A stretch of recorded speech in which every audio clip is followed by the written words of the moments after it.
والعاقبۃ للمتقین والصلاۃ والسلام علی سید الانبیاء والمرسلین وعلی آلہ واصحابہ الطیبین الطاہرین اما بعد فاعوذ باللہ من الشیطان الرجیم بسم اللہ الرحمن الرحیم قلنا اہبطوا منہا جمیعا فإما يأتينكم مني هدى فمن تبع هداي فلا خوف عليهم ولا هم يحزنون صدق اللہ العظیم۔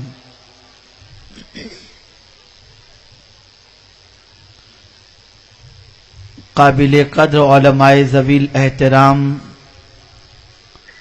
و حاضرین و حاضرات سنی اجتماع، السلام علیکم ورحمۃ اللہ وبرکاتہ۔ میرے پیارے آقا صلی اللہ تعالی علیہ وسلم کے پیارے دیوانوں اور خواتین اسلام،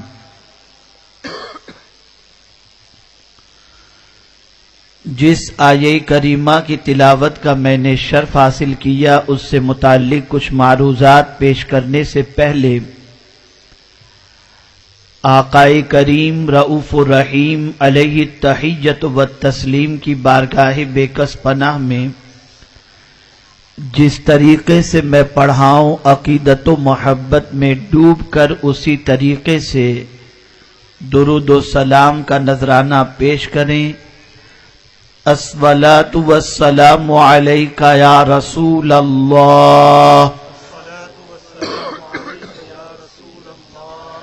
الصلاۃ والسلام علیک یا حبیب اللہ، الصلاۃ والسلام علیک یا نبی اللہ، الصلاۃ والسلام علیک یا نور اللہ، وعلی آلک و اصحابک یا حبیب اللہ، صلی اللہ تعالی علیہ وسلم۔ سنی دعوت اسلامی کا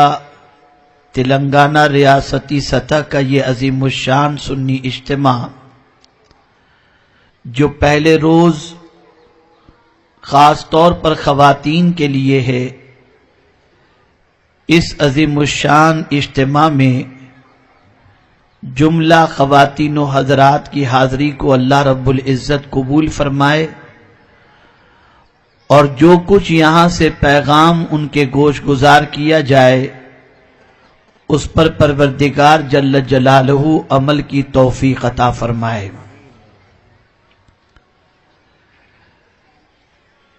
میرے پیارے آقا صلی اللہ تعالی علیہ وسلم کے پیارے دیوانوں اور خواتین اسلام، اس وقت پوری دنیا کے اندر حقوق نسواں کی بات کی جا رہی ہے، اور دنیا کا وہ طبقہ جو عورتوں کو بازار کی زینت اور اپنے مال فروش کے لیے ذریعہ بنایا ہے،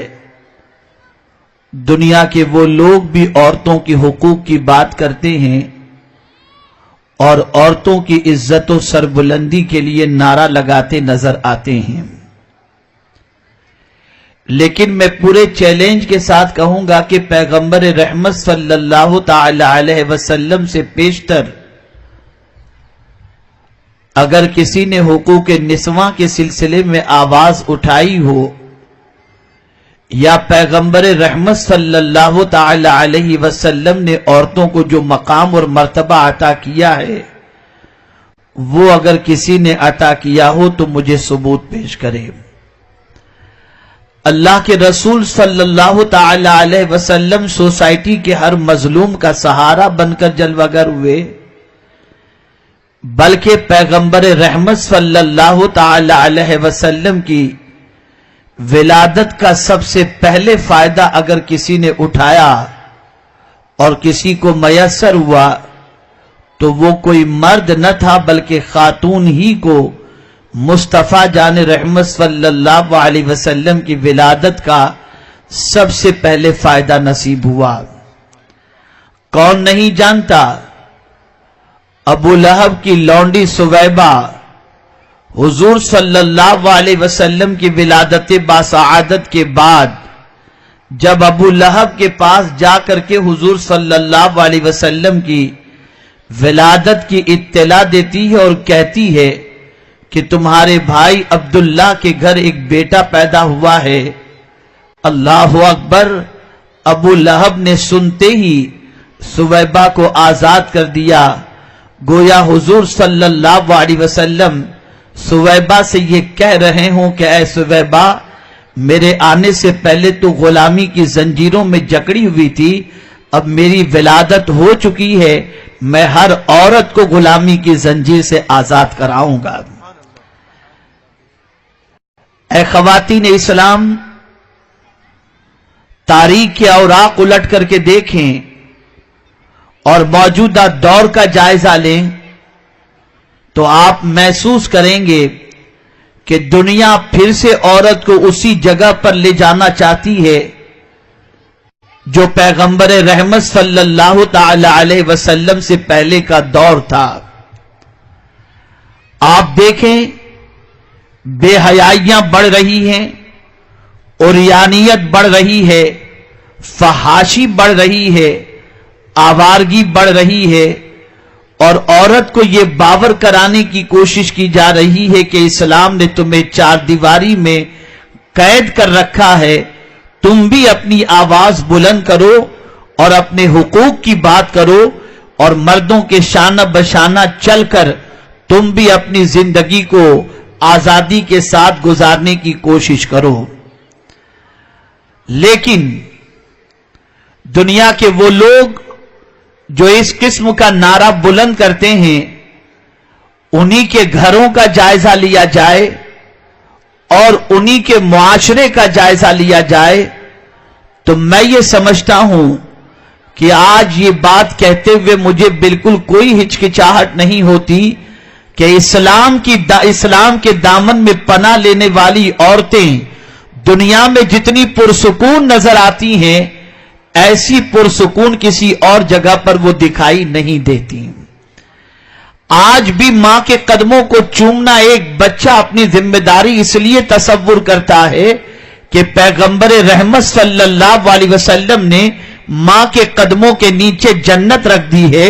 اور آج بھی بہن کے سر سے دوپٹہ اتر جائے تو اس کے سر پہ دوپٹہ ڈالنے کے لیے بھائی بے چین ہوتا ہے۔ وجہ سب سے بڑی یہ ہے کہ بہن کے مقام و مرتبے کو پیغمبر رحمت صلی اللہ علیہ وسلم نے بلند کیا ہے، اور آج بھی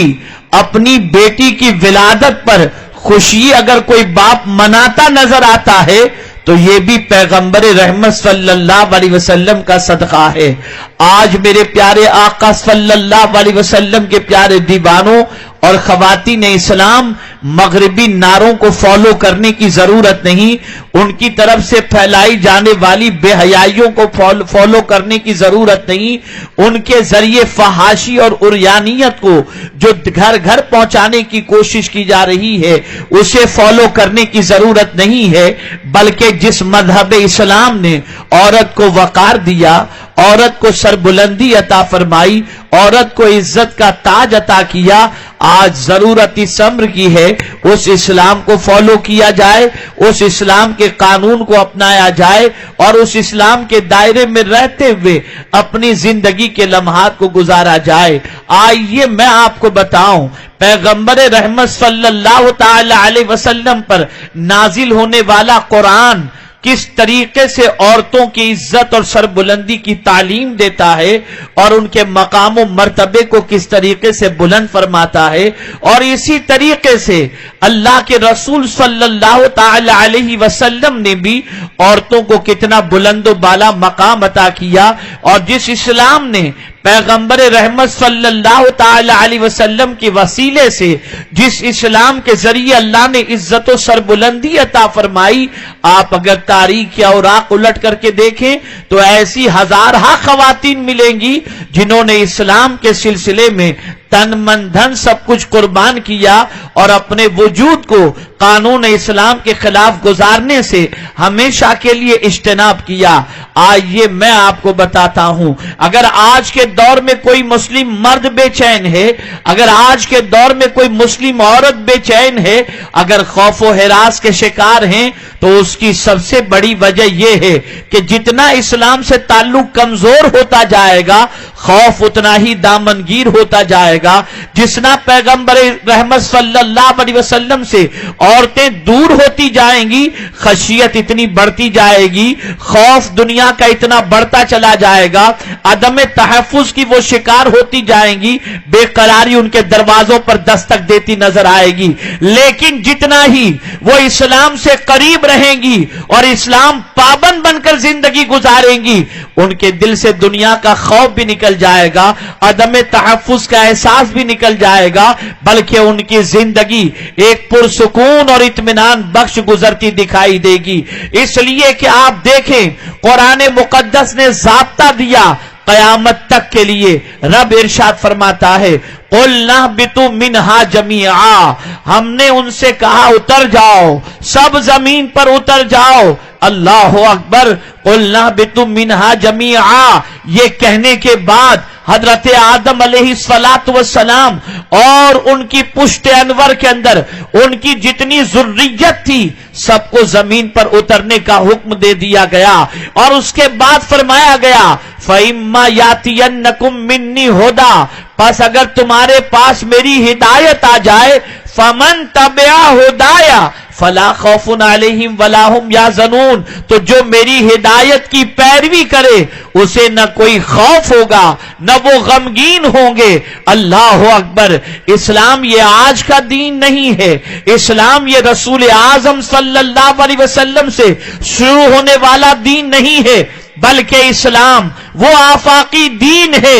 جب سے حضرت آدم علیہ السلام کی تخلیق ہوئی تب سے لے کر انسانوں کی زندگی گزارنے کے لیے انسانوں کو جو قانون عطا کیا گیا وہ اسلام کی شکل میں ہے، اور پیغمبر رحمت صلی اللہ علیہ وسلم پر نازل ہونے والی اس کتاب کے اندر آیہ کریمہ واضح طور پر اشارہ کر رہی ہے جو یہ چاہتا ہو کہ وہ بے خوف زندگی گزارے، جو یہ چاہتا ہو وہ غم سے بے نیاز ہو کر زندگی گزارے، تو قرآن نے کہا فَمَن تَبِعَ هُدَايَ، جس نے میری ہدایت کی پیروی کی، پتہ یہ چلا جو اسلام کو فالو کرے گا، جو اسلام کی پیروی کرے گا، جو اسلام کے قانون کو اختیار کرے گا، جو اسلام کے دستور پر زندگی گزارے گا، میرا کریم اس کے دل سے خوف نکال دے گا، اسے بے غم کر دے گا، اس کے دل سے ہراس نکال دے گا۔ اور تاریخ بتاتی ہے کہ جس نے بھی تحفظ شریعت اور تحفظ اسلام کے اندر اپنی زندگی گزاری اور پیروی اسلام میں زندگی گزاری، ان کا عالم یہ ہے کہ 22,000 کے لشکر کے سامنے بھی وہ بے خوف نظر آتے ہیں، بے باک نظر آتے ہیں، ان کی پیشانی پر شکن نظر نہیں آتی۔ اے خواتین اسلام، ذرا آپ دیکھیں اور تاریخ کا مطالعہ کریں کہ عورتوں نے رسول اعظم کے احسان کا کتنا خیال کیا، اسلام کے احسان کا کتنا خیال کیا، اس لیے کہ عورتیں جانتی تھیں کہ ان کی ولادت سرکار کی ولادت سے پیشتر ان کی ولادت کو ایک عیب سمجھا جاتا، ان کی پیدائش کو ایک جو ہے وہ منحوس قرار دیا جاتا اور ان کی پیدائش کے بعد ان کے لیے جینا مشکل ہو جایا کرتا، زندہ زمین کے اندر بچیوں کو دفن کیا جاتا۔ میں نے کہا تھا کینیڈا کی سرزمین پر جب مجھ سے کہا گیا تھا کہ پیغمبر رحمت کیوں آئے، تو میں نے جواب میں کہا تھا کہ پیغمبر رحمت دہشت گردی کے خاتمے کے لیے تشریف لائے، اس لیے کہ دہشت گردی کا معاملہ یہ ہے کہ آج کے دنیا کے دہشت گرد اور آج کے ٹیررسٹ اپنے بچوں کو نہیں مارتے، اور آج کے دور کا ٹیررسٹ اگر دیکھا جائے تو لمیٹڈ ٹیررسٹ ملیں گے۔ آج چند ٹیررسٹ ہوتے ہیں وہ کسی اور کے گھر پہ بم گراتے ہیں، وہ سوسائڈ بمبر بن کر کے بے شمار بے گناہوں کو قتل کر دیتے ہیں۔ آج کے دہشت گردوں کا حال یہ ہے کہ وہ دوسروں کے ملک کو تباہ کرتے ہیں۔ آج کے دہشت گردوں کا حال یہ ہے وہ دوسروں کی جانوں کو ہلاک کرتے ہیں۔ آج کے دہشت گردوں کا حال یہ ہے کہ دوسرے کے املاک کو تباہ کرتے ہیں۔ آج کے دہشت گردوں کا حال یہ ہے کہ دوسروں کی آبرو پر ہاتھ ڈالتے ہیں۔ لیکن میرے آقا جب پیدا ہوئے تو ہر گھر میں دہشت گرد نظر آ رہا تھا، اس لیے کہ اس دور کے دہشت گردوں سے بڑھ کر کے دہشت گرد کون ہو سکتا ہے جو اپنے ہی ہاتھوں سے اپنی بچی کو زمین میں دفن کرتا ہو، اس سے بڑا دہشت گرد کون ہوگا؟ لیکن یا رسول اللہ آپ کی عظمتوں پر قربان کہ آپ نے اس دہشت گردی کے خاتمے کی کوشش کی، اور دنیا نے دیکھا کہ جو بچی کی ولادت پر افسوس کرتے تھے مصطفیٰ نے ایسا نظام قائم فرمایا کہ اب جو بچی پیدا ہوتی تھی تو باپ مسکراتا تھا اور خوشیوں میں مچلتا تھا کہ اللہ کی رحمت میرے گھر میں آ چکی ہے۔ تو حضور دہشت گردی کے خاتمے کے لیے تشریف لائے۔ عورتیں تصورات کی دنیا کے اندر ذرا سوچیں کہ اگر پیغمبر رحمت صلی اللہ علیہ وسلم تشریف نہ لاتے تو آج کسی گھر میں بچی کی ولادت کو اچھی نظر سے نہ دیکھا جاتا، بچی کی پیدائش کو اچھی نظر سے نہیں دیکھا جاتا۔ اللہ اکبر! میرے آقا صلی اللہ علیہ وسلم کی بارگاہ کے اندر ایک صحابی حاضر ہوئے، عرض کرتے ہیں یا رسول اللہ صلی اللہ تعالی علیہ وسلم، میں نے ایک صحابی کے گھر میں اس طریقے سے نور کی کرن دیکھی، بلکہ نور کی لکیر دیکھی کہ ان کے گھر سے نور نکل رہا ہے جو آسمان تک پہنچتا ہوا دکھائی دے رہا ہے، سرکار اس کی کیا وجہ ہوگی؟ میرے آقا نے فرمایا جاؤ، جا کر دیکھو، ہو سکتا ہے اس کے گھر میں کسی بچی کی ولادت ہوئی ہو۔ آپ اندازہ لگائیں پیغمبر رحمت صلی اللہ علیہ وسلم نے کتنا اونچا مرتبہ اور مقام عورتوں کے حوالے سے، بچیوں کے حوالے سے صحابہ اور انسانوں کے دلوں کے اندر داخل فرما دیا۔ آپ ذرا سوچو اور اندازہ لگاؤ، اے خواتین اسلام، پیغمبر رحمت صلی اللہ تعالی علیہ وسلم نے ایک مسلمہ عورت ماں بن جائے تو اس کے قدموں میں جنت رکھ دی۔ اللہ اکبر! اور حیرت ہوتی ہے، آج جو ہے نعرہ لگایا جاتا ہے کہ عورت ظلم کی شکار ہو رہی ہے، عورت زیادتی کی شکار ہو رہی ہے۔ میں کہتا ہوں عورت اسلام کے دامن میں جتنی محفوظ ہے کہیں اور اتنی محفوظ دکھائی نہیں دے گی۔ ہاں البتہ کچھ ظالم ایسے ضرور ملیں گے اور یہ کہاں نہیں ہوتے، لیکن اکثریت کا اگر جائزہ لیا جائے، اگر اکثریت کی زندگی کا جائزہ لیا جائے تو ہر گھر کے اندر عورت کو اللہ عز و جل نے عزت عطا فرمائی ہے اور مقام عطا فرمایا ہے۔ آئیے میں آپ کو بتاؤں، عورتوں میں جب تک یہ احساس تھا، عورتوں میں جب تک کہ ان کا ضمیر زندہ تھا، اور عورتوں نے جب یہ محسوس کر رکھا تھا کہ ہمیں وقار ملا ہے تو اسلام کی بنیاد پر، ہمیں عزت ملی ہے تو اسلام کی بنیاد پر، تو نتیجہ یہ ہوتا کہ ان کے وجود سے اسلامی اقدار چھلکتے دکھائی دیتے، وہ اسلام کی طرف اپنے بچوں کی رہنمائی کرتے، ان کے بچے آغوش اسلام کے اندر اور اسلام کی ماؤں کے اندر ان کے گود کے اندر پرورش پاتے دکھائی دیتے. آئیے میں آپ کو بتاتا ہوں, مغربی دنیا کا جائزہ لو. حیدرآباد کی سرزمین پر بسنے والی بہت ساری عورتیں جانتی ہیں, اور بہت ساری عورتوں کا رشتہ تعلق جو ہے وہ باہر کی دنیا سے ہوگا. بہت ساروں کے رشتہ دار مغربی دنیا میں رہتے ہیں, اس لیے وہ اگر تحقیق کرنا چاہیں تو تحقیق بھی کر سکتی ہیں. مغربی دنیا میں جینے والے غیر مسلموں کی زندگی کا جائزہ لیجئے تو آپ کو حیرت ہوگی. ماں بیٹھی ہے, باپ بیٹھا ہے, اور ماں باپ کے سامنے مغربی دنیا کے اندر ایک بچی اپنے بوائے فرینڈ کو لے کر گھر میں داخل ہوتی ہے. باپ کی مجال نہیں کہ اپنی بیٹی سے پوچھ سکے کہ یہ کون ہے, ماں کی مجال نہیں کہ اپنی بیٹی سے پوچھ سکے یہ کون ہے. لیکن اللہ اکبر, کلمہ پڑھنے والی بچیوں کا عالم یہ ہے کہ آج بھی حیا ان کے دامن میں ہے, آج بھی حیا ان کی زندگی سے چھلکتی نظر آتی ہے. میں پوچھنا چاہتا ہوں, کڑ کڑ کے وہ ماں باپ اپنی زندگی گزارتے ہیں, لیکن وہ ماں باپ جن کا تعلق اسلام سے مضبوط ہے, ان کی بچیوں کا معاملہ یہ ہے کہ وہ اسلام میں پرورش پاتی ہیں اور حیا کی پیکر بن کر اپنے ماں باپ کی آنکھوں کو ٹھنڈک پہنچاتی دکھائی دیتی ہیں. آپ ذرا سوچو, اندازہ لگاؤ, عورتوں میں جب یہ احساس تھا کہ اسلام نے ہمیں عزت عطا کی ہے, اور میں عورتوں سے گزارش کرتا ہوں, اور اس شہر کی بسنے والی خواتین پڑھی لکھی ہیں, اردو سے تعلق ہے, دینی کتابوں سے تعلق ہے, قرآن و احادیث کا مطالعہ کریں, سیرت کی کتابوں کا مطالعہ کریں, تو انہیں پتا چلے گا کہ اسلام نے جو حقوق اور مرتبہ خواتین کو دیا ہے کہیں اور اس طریقے سے مراتب دکھائی نہیں دیتے.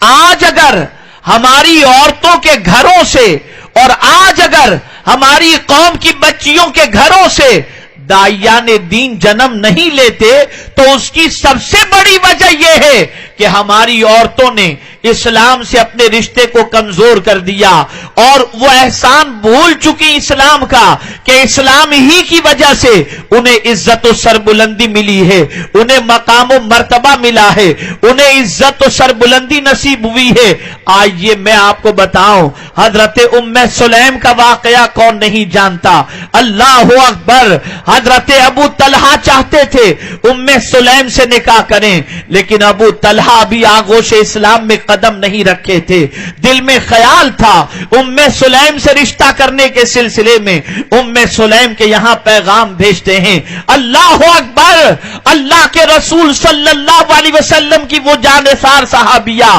برجستہ کہتی ہیں, ابو طلحہ تم نے رشتہ تو بھیجا ہے لیکن معبودان باطل کی تم پرستش کرتے ہو, اور میں مسلمان ہوں, میرا رشتہ تم سے کیسے ممکن ہے؟ اگر تم آغوش اسلام میں قدم رکھ لو تو یہ رشتہ میرا تمہارے ساتھ منظور ہوگا, اور بلکہ یہی مہر ہوگی. اللہ اکبر. ابو طلحہ نے کہا تھوڑی دیر سوچنے کا موقع دو, لیکن گئے, غسل کیا اور آئے اور کہا اشہد ان لا الہ الا اللہ واشہد ان محمدن عبدہ ورسولہ. اس کے بعد وہ آغوش اسلام میں قدم رکھ چکے. یاد رکھیں, اللہ کے رسول صلی اللہ علیہ وسلم کی صحابیہ نے اپنے کردار سے اسلام پھیلایا, اس لیے کہ اسلام رحمت کا مذہب ہے, اسلام امن کا مذہب ہے, اسلام سکون کا مذہب ہے. دنیا کا قانون سکون نہیں دیتا,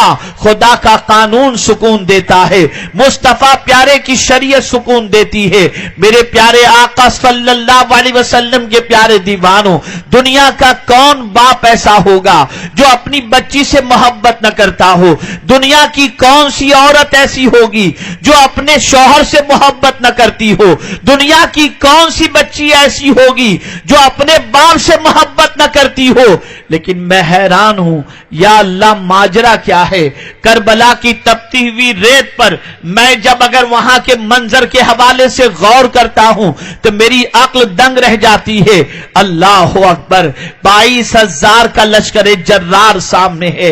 امام حسین رضی اللہ تعالیٰ عنہ کے ساتھ ان کی پوری فیملی ہے، بچیاں بھی ہیں، امام حسین کی زوجہ بھی ہیں، بیٹے بھی ہیں، بھتیجے بھی ہیں، سب کے سب بہن بھی ہیں، سب کے سب موجود ہیں۔ آج کی دنیا کے تھوڑے سے احوال کا جائزہ لو اور تھوڑا سا کربلا کے حوالے سے غور کرو۔ اللہ اکبر، امام علی مقام علی جدہ وعلیہ الصلوۃ والسلام، وہاں کی آخری شب جو کربلا کی ہوتی ہے، شب عاشور، امام حسین اپنے گھر والوں سے خطاب فرماتے ہیں، دیکھو ان کی دشمنی مجھ سے ہے، ان کی دشمنی تم لوگوں سے نہیں ہے، اگر تم سب جانا چاہو تو جا سکتے ہو، میری طرف سے کوئی تمہارے لیے مواخذہ نہیں ہے، کوئی سوال نہیں، تم جا سکتے ہو، میری طرف سے اجازت ہے۔ سب نے بیک آواز یہی کہا، ہم مصیبت کے اس موقع پر آپ کو تنہا چھوڑ کر نہیں جائیں گے، جیئیں گے بھی آپ کے ساتھ اور مریں گے بھی آپ کے ساتھ۔ اس ایک جملے کو اور اس ایک جو ہے ماحول کو اور معاملے کو سامنے رکھتے ہوئے میں آج کی بہنوں سے سوال پوچھتا ہوں۔ آج کی سچویشن بدلتی نظر آ رہی ہے، آج کے حالات بدلتے نظر آ رہے ہیں۔ جہاں شوہر کے معاملات تھوڑے سے کمزور ہوئے تو اگر بڑے باپ کی بیٹی ہے، بڑے گھرانے کی بیٹی ہے تو اب شوہر کے یہاں رہنا اچھا نہیں لگتا، اب میکے جانے کا وہ خیال کرتی ہیں۔ یاد رکھیں، وفادار بیوی وہ ہوتی ہے جو شوہر کے سکھ میں بھی شریک ہو اور شوہر کے دکھ میں بھی شریک ہوا کرے۔ اللہ اکبر، امام حسین نے اس موقع پر کہا تھا، جانا چاہو تو جا سکتی ہو اور تم سب جانا چاہو تو جا سکتے ہو، لیکن کوئی وہاں سے ہٹنے کو تیار نہیں، سب ساتھ دینے کو تیار ہیں۔ رات کٹ جاتی ہے، لیکن میں ایک چیز آپ سے پوچھنا چاہوں گا، خاص طور پر آج میری بہنوں کے ضمیر کو جھنجھوڑنا چاہوں گا اور ان سے ایک سوال پوچھنا چاہوں گا کہ آج اگر برائیاں پھیل رہی ہیں، بدکرداریاں پھیل رہی ہیں، آوارگی پھیل رہی ہے تو اس کے اندر عورتوں کا کتنا کلیدی رول ہے، لیکن ہم امام حسین کی یاد منا کر ان کے پیغام اور ان کے خدمت اسلام کو فراموش کیے بیٹھے ہیں۔ میں آپ سے پوچھنا چاہتا ہوں، کربلا کی تپتی ہوئی ریت کے اندر وہاں کی جو سچویشن تھی، 22,000 کا لشکر موجود تھا، تازہ دم لشکر موجود تھا، امام حسین تشریف فرما ہیں، ان کی اہلیہ تشریف فرما ہیں، ان کی بیٹی تشریف فرما ہے، ان کی بہن تشریف فرما ہیں، بیٹے تشریف فرما ہیں۔ اللہ اکبر، تاریخ کی کسی کتاب کے اندر مجھے آج تک یہ جملہ نہیں ملا کہ بیوی نے امام حسین سے یہ کہا ہو، میرے سرتاج اگر آپ شہید ہو جائیں گے تو ہمارا کیا ہوگا، یزید کے ہاتھ میں ہاتھ دے دو تاکہ ہم تو بچ جائیں اور ہمارا سہاگ تو سلامت رہے۔ ایک جملہ تاریخ کی کتاب میں بیٹی یہ نہیں کہہ رہی، ابا جان ہم یتیم ہو جائیں گے، آپ یزید کی بیعت قبول کر لو۔ بہن یہ نہیں کہہ رہی، بھائی یزید کی بیعت قبول کر لو، گھر پورا سلامت رہے گا۔ میں حیران ہوں، یا اللہ، آج چھوٹی سی مصیبت کے موقع پر اگر تنگدستی کا شکار ہے کوئی تو بیوی کہتی ہے چوری کرو لیکن مجھے پیسے لا کر دو، ڈکیتی کرو لیکن مجھے زیور چاہیے۔ دنیا کی دوسری عورتیں عیش موج کے اندر زندگی گزارتی ہیں، میں کس طریقے سے اپنے آرزوؤں کا گلا گھونٹوں، مجھے یہ چیز چاہیے، تم کیسے بھی کر کے لاؤ۔ نہیں، آج کی عورت اپنے شوہر سے یہ بات تو کہتی دکھائی دیتی ہے، لیکن کربلا کی تپتی ہوئی ریت پر جان کا مسئلہ ہے، لیکن نہ بیوی کہہ رہی ہے، نہ بیٹی کہہ رہی ہے، نہ بہن کہہ رہی ہے کہ یزید کے ساتھ کمپرومائز کر لو۔ میں حیران ہوں، یا اللہ، یہ وجہ کیا ہے اور سبب کیا ہے؟ تو جواب ملے گا ہر گھر کی بچی یہی کہتی ہوئی نظر آئے گی کہ ایک نہ ایک دن تو سب کو اس دنیا سے جانا ہے، شہادت تو منظور ہے لیکن اسلام کی نہیں، انسان کی شہادت منظور ہے۔ اسلام زندہ رہے گا تو ہر انسان کی زندگی کامیاب اور کامران نظر آئے گی۔ لیکن آج خواتین کی شدت کی وجہ سے بہت سارے مرد رات کو گھروں میں آنے سے گریز کرتے ہیں، تاخیر سے گھر پر پہنچتے ہیں، غربت و افلاس کی وجہ سے بیویوں کے تانے سننے کو ملتے ہیں، اور آج کی بیویاں اپنے شوہر کو یہاں تک کہتی ہیں کہ چوری کرو لیکن یہ لا کر کے دو۔ لیکن تاریخ بتاتی ہے مصطفیٰ پیارے صلی اللہ علیہ وسلم سے محبت کرنے والی خواتین جب غربت کی چکی میں پیسی جاتی اور ان کے شوہر جن کی آمدنی بہت کم ہوا کرتی اور کبھی کبھی تو فقر و فاقے میں زندگی گزاری جاتی، ایسے موقع پر شوہر کے دل و دماغ کے اندر کہیں سے فطور بھی اگر آ جائے تو اس دور کی عورتیں تھیں جو اپنے شوہر کو اسلام پر ثابت قدم رکھتی تھیں۔ جانتے ہیں آپ، شوہر کمانے کے لیے نکلتا تو بیویاں کہتی تھیں خبردار حرام کی کمائی لے کر کے مت آنا، اس لیے کہ ہم پیٹ کی آگ تو برداشت کر سکتی ہیں، جہنم کی آگ کو برداشت نہیں کر سکتی۔ یہ ان کے جملے تھے، یہ ان کا استقامت فی الدین کا جذبہ تھا جس کی وجہ سے اسلام محفوظ بھی تھا اور جس کی وجہ سے اسلام فروغ بھی پا رہا تھا۔ لیکن آج سوچ بدل گئی، آج افکار و نظریات بدل گئے، آج خواتین کی سوچ کے بدل جانے کی وجہ سے ماحول بگڑتا جا رہا ہے۔ آئیے اب ان بچیوں کے حوالے سے میں بات کروں جو بچیاں خلاف اسلام جینے کو یہ سمجھتی ہیں کہ اس طرح سے جیئیں گی تو رشتے آئیں گے، اتنا میک اپ کریں گی تو رشتے آئیں گے، اس طریقے سے بے حیائی میں زندگی گزاریں گی تو ہماری زندگی پرسکون گزرے گی۔ میں اپنی بہنوں اور بچیوں سے گزارش کروں گا، اے میری قوم کی بچیوں اور بیٹیوں، کان کھول کر کے سن لو، تمہاری زندگی اس طرح سے پرسکون نہیں گزر سکتی۔ آج بھی زمانے کو تلاش ہے، آج کا سرمایہ دار بھی اگر اپنی بہو تلاش کرتا ہے تو آج کے دور میں بھی یہی سوچتا ہے میری بہو اللہ کی فرما بردار ہو، رسول کی اطاعت گزار ہو، خود بھلے کتنا ہی ظالم کیوں نہ ہو لیکن وہ چاہتا ہے کہ بیوی دین کی داعی ہو اور دین پر عمل کرنے والی ہو۔ وجہ کیا ہے کہ وہ جانتا ہے آزاد لڑکی ہوگی تو خود بھی آزاد رہے گی، نسلوں کو بھی آزاد رکھے گی، گھر کے ماحول کو بھی بگاڑ کے رکھ دے گی، اس لیے اب پھر سے دنیا اس طرف جا رہی ہے۔ میں آپ کو بتاؤں، ایک تقریب میں حاضر ہوا، میری بڑی بیٹی کے گھر پر اللہ اکبر رشتے کی بچیاں جمع تھیں۔ ایک بچی تھی جس کی عمر بہت کم تھی، بہت کم تو نہیں کہہ سکتے لیکن پھر بھی ٹھیک ٹھاک عمر تھی، لیکن میں دیکھ رہا تھا ساری بچیوں میں وہ بچی ممتاز نظر آ رہی تھی، اس لیے کہ سمپل کپڑے تھے، سر پہ دوپٹہ تھا، بڑے ادب اور سلیقے سے وہ ساری چیزوں کو اٹھا رہی تھی۔ میں نے اپنی بچی سے پوچھا بیٹی یہ کس کی لڑکی ہے؟ اس نے بتائی فلاں صاحب کی لڑکی ہے۔ میں نے کہا بڑی پیاری لگتی ہے اور بڑی دیندار اور بڑی صاف ستھری اور سلیقہ مند لگتی ہے۔ اس کے بعد میں نے میری بیٹی سے کہا میری بچی دیکھو اس نے میک اپ تو نہیں کیا تھا، اس نے بہت ٹپ ٹاپ ہو کر تو نہیں آئی تھی،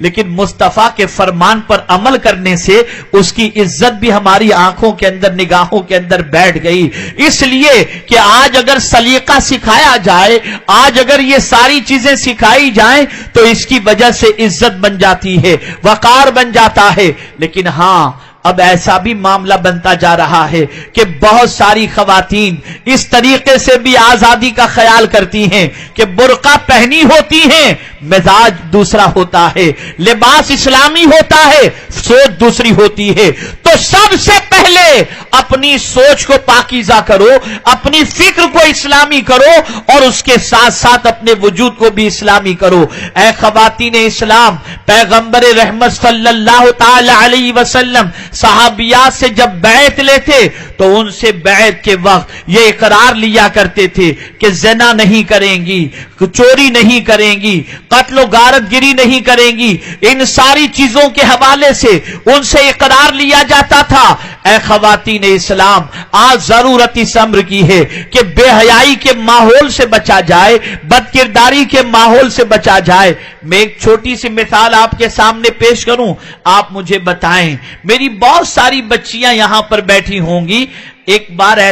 کبھی ایسا بھی ہوتا ہے کہ ان کی کوئی سہیلی ہوتی ہے، وہ سہیلی سے بڑی کلوز ہوتی ہیں اور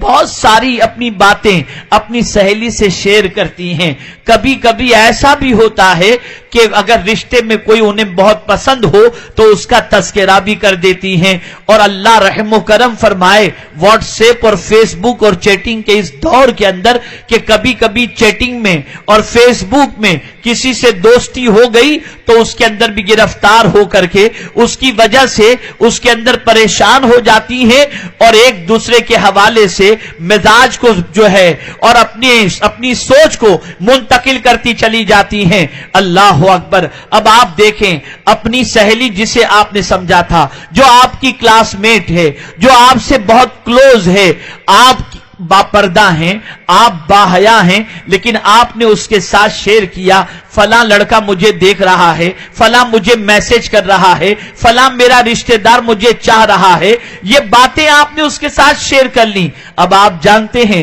ایک دن آپ کی سہیلی گھر پہنچی تو اس سہیلی کی ماں نے اپنی بیٹی سے کہا، بیٹی میرا خیال ہے کہ تمہارے بھائی سے تمہاری سہیلی کے رشتہ کر دیا جائے، تمہارے بھائی کا رشتہ تمہاری جو وہ کلوز فرینڈ جو ہے اس کے ساتھ طے کر دیا جائے۔ اب وہی سہیلی سب سے بڑی دشمن بنے گی اور اپنی ماں سے کہے گی، نہیں ماں، اپنے بھائی کا رشتہ اس کے ساتھ نہ کرنا، اس لیے کہ فلاں لڑکا اسے دیکھتا ہے، فلاں لڑکا اس سے چیٹنگ کرتا ہے، فلاں لڑکا اس کی محبت میں گرفتار ہے۔ اب آپ نے جس سہیلی کو سہیلی سمجھ کر جس سے آپ نے راز شیئر کیا وہی آپ کی دشمن بن گئی۔ اسی کو قرآن نے، یہ دنیا کی دشمنی ہے، اسی کو قرآن نے آخرت کے حوالے سے بتایا، الاخلاء یومئذ بعضهم لبعض عدو الا المتقین۔ قیامت کے دن جگری دوست بعض کے دشمن بن جائیں گے مگر متقین۔ پتہ یہ چلا کہ سہیلی آپ کی بہت ساری ایسی بھی ہوں گی جو دشمن بن جائیں گی۔ میرے پیارے آقا صلی اللہ علیہ وسلم کے پیارے دیوانوں اور خواتین اسلام، اس سلسلے میں ذہن میں رکھیں، اپنے جذبات کو قابو میں رکھیں، اور کبھی بھی کسی غیر مرد کے ساتھ، غیر لڑکے کے ساتھ آپ کی کوئی آشنائی بھی نہ ہو، نہ سٹیٹنگ ہو، نہ اس کے ساتھ میسج پر کانٹیکٹ ہو، اس لیے کہ آپ اس کو کسی کے ساتھ شیئر کریں گی تو آپ کی زندگی برباد ہو جائے گی، آپ کی آخرت برباد ہو جائے گی۔ اور ساتھ ہی ساتھ آج یہ نئی سسٹم پوری دنیا کے اندر چل پڑی ہے کہ رشتہ طے ہو جاتا ہے تو ماں باپ چھوٹ دے دیتے ہیں کہ بیٹی تم فلاں اپنے منگیتر سے، فیانسی سے بات چیت کر سکتی ہو، آنا جانا شروع ہو جاتا ہے، کھانا پینا شروع ہو جاتا ہے، رنگ سیریمنی شروع ہو جاتی ہے، انگیجمنٹ کے بعد ایک دوسرے کو رنگ پہنانا شروع کر دیتے ہیں، اور رشتہ ہونے سے پہلے، شادی ہونے سے پہلے دونوں کے اندر انبن ہوتی ہے، رشتہ ٹوٹ جاتا ہے۔ اب وہ لڑکی زندگی بھر کے لیے گھر میں بیٹھ جاتی ہے، بمشکل تمام پھر کسی کے ساتھ رشتہ ہوتا ہے۔ آپ جانتی ہیں یہ سارے وہ خرافات ہیں جس پر اسلام نے پہلے سے پہرا بٹھا دیا ہے۔ اللہ اکبر۔ میرے پیارے آقا صلی اللہ علیہ وسلم کے پیارے دیوانوں اور خواتین اسلام یہ چاہتا ہے عورت باعزت و باوقار بن کر اپنی زندگی کے لمحات گزارے اور اسے دنیا میں بھی سرخروئی ملے، قبر میں بھی سرخروئی ملے، اور میدان محشر میں بھی سرخروئی ملے. اس لیے ہمیشہ ان بے حیائیوں سے اپنے آپ کو روکے رکھیں. اور میری ماؤں سے گزارش ہے، بہت ساری مائیں آج اس اجتماع میں حاضر ہیں. میں اپنا امریکہ کا ایک واقعہ بتاؤں. پہلی مرتبہ جب میں گیا تھا، جب نیو جرسی سے شکاگو میں پروگرام کے لیے جا رہا تھا تو میری ارلی مارننگ کی فلائٹ تھی. میرے دوست صبح مجھے جگانے کے لیے آئے. میں بیدار ہوا تو میں نے دیکھا کہ ان کے پورے گھر کی بتیاں جل رہی ہیں، دالان کی بتی جل رہی ہے اور تقریباً کمروں کی اور سب بتیاں جل رہی ہیں. تو مجھے حیرت ہوئی کہ شاید میری وجہ سے آج ان کو جلدی اٹھنا پڑا ہوگا اور تکلیف ہو گئی. میں نے ان سے کہا، ماسٹر صاحب میری وجہ سے آج سارے گھر والوں کو تکلیف ہوئی؟ برجستہ انہوں نے کہا کہ نہیں، الحمدللہ حضرت میرے یہاں بچے فجر کی نماز کے پابند ہیں اور یہ سارے بچے میرے بیدار ہو چکے، نماز کا وقت ہو چکا ہے. مجھے حیرت ہوئی، امریکہ میں رہتے ہوئے اس طریقے سے نماز کی پابندی، الصبح اس طریقے سے بیدار ہونا، مجھے واقعی چونکا دی اس چیز نے. اس کے بعد ناشتے پر بیٹھے تو میں نے ان سے سوال کیا. میں نے کہا یہ بتائیے کہ آپ کے بچے امریکہ میں رہتے ہوئے اس طرح سے نماز کے پابند کیسے بنے؟ انہوں نے جواب میں مجھ سے کہا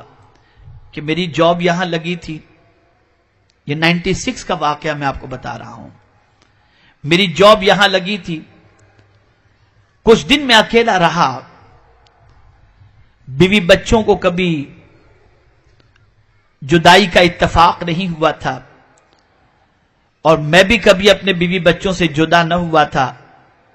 لیکن دولت اور ترقی کے شوق نے مجھے یہاں آنے پر مجبور کیا اور میں یہاں رہنے لگا. چند مہینوں کے بعد میری بیوی نے اصرار کیا کہ آپ کچھ بھی کریں ہمیں امریکہ بلائیں. میں امریکہ کے ماحول سے واقف تھا، بلکہ ان کا جملہ مجھے آج بھی یاد ہے. وہ کہتے ہیں کہ سب سے شارٹ کٹ جہنم کا راستہ امریکہ سے ہے. تو انہوں نے کہا یہاں برائیاں نہیں سمجھی جاتی، بچیوں کی آبرو محفوظ نہیں. تو میرے دل میں یہ خیال پیدا ہوا کہ میں اپنی بچی اور بیوی کو یہاں کیسے بلاؤں، کہیں خدا نخواستہ یہاں کے ماحول کا اثر ہو گیا تو کیا ہوگا. میں اس ڈر سے اپنے بیوی بچوں کو سمجھاتا رہا، بلا لوں گا، لیکن اندر سے تڑپ تھی کہ وہ آ جائیں تو کم سے کم مجھے بھی سکون ہو. اس کے بعد کہنے لگے کہ میں نے قرآن شریف کی تلاوت، جس کا میں پابند تھا، میں قرآن شریف کی تلاوت کر رہا تھا. اچانک ایک آیت میں نے پڑھی جس کا ترجمہ میں نے پڑھا، ان الصلاۃ تنہی عن الفحشاء والمنکر، بے شک نماز بے حیائی اور بری باتوں سے روکتی ہے. اس آیت کو جیسے ہی میں نے پڑھا، گویا میرے دل کے اندر یہ خیال پیدا ہوا کہ بیوی بچوں کو بلانے کے لیے ایک آسان سی ترکیب مجھے مل گئی. انہوں نے رات کو اپنی بیوی کو فون کیا اور پوچھا کیا تم لوگوں کی خواہش ہے امریکہ آنے کی؟ انہوں نے کہا ہاں. انہوں نے کہا ایک کنڈیشن ہے، 6 مہینے تک تم لوگوں کی ایک وقت کی نماز بھی قضا نہ ہو. اس طریقے سے تم 6 مہینے تک پابندی سے اگر نماز پڑھو گی تو میں تم کو امریکہ بلا لوں گا. بچیوں نے، بیوی نے، سب نے پابندی شروع کر دی اور 6 مہینے تک پابندی کے ساتھ انہوں نے نماز ادا کی اور اس کے بعد اطلاع بھجوائی کہ ہم بالکل نماز کے پنکچول ہو چکے ہیں. انہوں نے پھر ویزا کے لیے اپلائی کیا اور اس کے بعد ان کی بیوی بچوں کو ویزا مل گیا اور پھر وہ بیوی بچے جو ہے وہ امریکہ پہنچے. یہ بات انہوں نے مجھے تفصیل سے بتائی. اس کے بعد فلائٹ کا ٹائم ہو رہا تھا. میں نے کہا اب چلتے ہیں ایئرپورٹ کے لیے. تو انہوں نے کہا حضرت اجازت دیں تو میری بچی کو یونیورسٹی ڈراپ کرنا ہے، اسے بھی میں ساتھ لے لوں؟ میں نے کہا لے لیجئے، کوئی بات نہیں، ساتھ میں لے لیے۔ اب گاڑی میں بیٹھے گفتگو چل رہی تھی، تو دوران گفتگو انہوں نے کہا، میں نے ان سے پوچھا کہ آپ کی بچی ماشاءاللہ یونیورسٹی جا رہی ہے تو کیا وہاں بھی نماز کی پابندی کرتی ہے؟ کہا حضرت آپ اس کا بیگ کھول کر دیکھ سکتے ہیں، اس کے بیگ میں آپ کو مصلی ملے گا، وہاں بھی نماز کا وقت ہوتا ہے تو وہ نماز الحمدللہ ادا کر لیتی ہے۔ اگر مائیں اپنے بچوں کو نماز کا پابند بنا دیں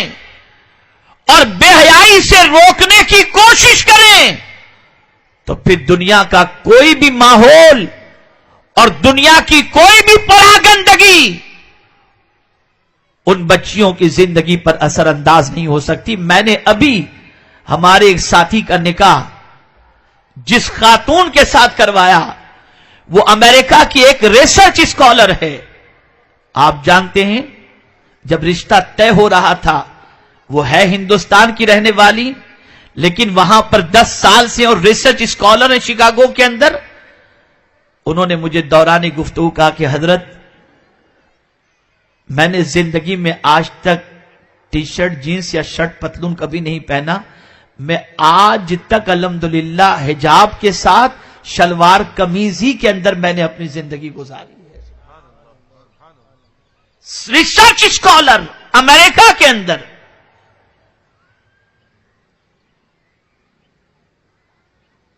یہ بات ذہن کے اندر رکھیں، اسلام پر عمل کرنے کی بنیاد پر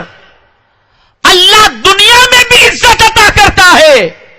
اور آخرت میں، اور سب سے بڑی چیز اللہ سکون کی دولت عطا کرتا ہے۔ آج جو بے چینی ہے، کون سا گھر ایسا ہے جہاں بچیوں کو لے کر، بہو کو لے کر، ساس کو لے کر، بیٹی کو لے کر عورتیں پریشان نہیں؟ میں نے قرآن کی جس آیت کی تلاوت کی وہ اسی پریشانی کا سولیوشن ہے۔ میرے کریم نے فرما دیا فمن تبع ہدایا فلا خوف علیہم ولا هم یحزنون، جو اللہ کے قانون کی پیروی کرے، دین اسلام کی پیروی کرے، اللہ اس کے دل سے خوف کو بھی نکال دے گا اور اس کو غم سے بے نیاز کر دے گا۔ اے خواتین اسلام، آج کا میرا پیغام آپ کو یہی ہے کہ آپ اسلام کے دامن کو مضبوطی سے تھامے رکھیں اور دنیا کی کسی برائی کے اثر کو قبول کرنے کے لیے تیار نہ ہو، اس لیے کہ یاد رکھیں اگر دنیا بے چین ہے تو گناہوں کی وجہ سے، اس لیے کہ گناہ انسان کے چین و سکون کو ختم کر دیتا ہے اور نیکی انسان کو سکون کی دولت عطا کر دیتی ہے۔ نیکی کر کے کبھی کوئی بے چین نہیں ہوا اور گناہ کر کے کبھی کوئی مطمئن نہیں ہوا۔ آج میرا پیغام میری قوم کی بچیوں کو یہی ہے، اے میری بچیوں بیدار ہو جاؤ، اے میری بچیوں جاگ جاؤ، دنیا تمہیں بگاڑنے کے اوپر جد و جہد کر رہی ہے اور الیکٹرانک میڈیا، ماڈرن ٹیکنالوجی تمہاری جوانی کو داغدار کرنے کی کوشش کر رہی ہے، لیکن پیغمبر رحمت صلی اللہ علیہ وسلم تمہیں یہ پیغام دے رہے ہیں کہ تمہیں کسی اور کو نہیں دیکھنا، میری بیٹی فاطمہ کو دیکھو، اس کے نقش قدم پر چلو، دنیا میں بھی سکون سے رہو گی، آخرت میں بھی۔ ایک آخری بات عرض کر کے میں اپنی گفتگو کو ختم کرتا ہوں۔ موریشس کی سرزمین پر میرے پاس ایک نیا کپل آیا اور آ کر کے انہوں نے گزارش کی، حضرت ہمارے لیے دعا کریں کہ ہماری زندگی پرسکون گزرے، اطمینان کے ساتھ گزرے، دونوں میں محبت بھی رہے اور دونوں میں کبھی اختلاف نہ ہو۔ میں نے سنا اور سننے کے بعد دل میں یہ خیال پیدا ہوا کہ صرف دعا کر دوں، پھر یہ خیال آیا کہ نہیں ایک جامع نصیحت کر دوں۔ وہ نصیحت آج کے اجتماع کی جان ہے، جسے غور سے سماعت فرمائیں۔ میں نے ان دونوں سے پوچھا کیا آپ لوگ پرسکون زندگی گزارنا چاہتے ہو؟ انہوں نے کہا ہاں۔ میں نے کہا آپ یہ چاہتے ہو کہ کبھی آپ کے درمیان اختلاف نہ ہو؟ انہوں نے کہا ہاں۔ میں نے کہا کیا آپ یہ چاہتے ہو کہ آپ کی دونوں کی زندگی بہت سکون کے ساتھ گزرے؟ انہوں نے کہا ہاں. تو میں نے کہا بس اس کے لیے ایک نسخہ عطا کرتا ہوں، اور وہ نسخہ یہ ہے کہ ہسبینڈ وائف کو اپنی میرج لائف کیسے گزارنی چاہیے، اس کے لیے نہ کسی سیریل کو فالو کریں، نہ کسی پکچر کو فالو کریں کہ پکچر میں ہیرو ہیروئن اور سیریل میں کس طریقے سے وہ لوگ اپنی میرج لائف گزارتے ہیں، اسے فالو نہ کریں. حضرت مولا علی اور خاتون جنت کیسے زندگی گزارتے تھے، بس اس طریقے کی زندگی گزارنے کے لیے ان کے نقش قدم پر چلو. تمہاری زندگی میں کبھی خزاں نہیں، ہمیشہ بہار ہی بہار رہے گی. تو آج ضرورت اس امر کی ہے کہ ان لوگوں کی ازدواجی زندگی پڑھو اور حضور صلی اللہ علیہ وسلم اور امہات المؤمنین کی ازدواجی زندگی پڑھو، مولا علی اور خاتون جنت کی ازدواجی زندگی پڑھو اور اس کے مطابق زندگی گزارو. دنیا میں بھی پرسکون، قبر میں بھی پرسکون اور میدان محشر میں بھی پرسکون رہو گی. مجھے امید ہے کہ آپ اس پر عمل بھی کریں گی، دوسروں تک پیغام بھی پہنچائیں گی. مجھے آج بھی یہاں کی مبلغات سے اور یہاں کی معلمات سے بے شمار امیدیں وابستہ ہیں کہ یہ آج اگر بیدار ہو کر اخلاق کی پیکر بن کر کے مصطفیٰ کی محبت کو عام کرنے کے لیے تیار ہو جائیں تو آج بھی محمد بن قاسم جیسے اللہ کے رسول صلی اللہ علیہ وسلم کے سپاہی اور اللہ کے رسول صلی اللہ علیہ وسلم کے جانثار تیار ہو سکتے ہیں. اللہ سب کو توفیق نصیب فرمائے. وما علینا الا البلاغ المبین.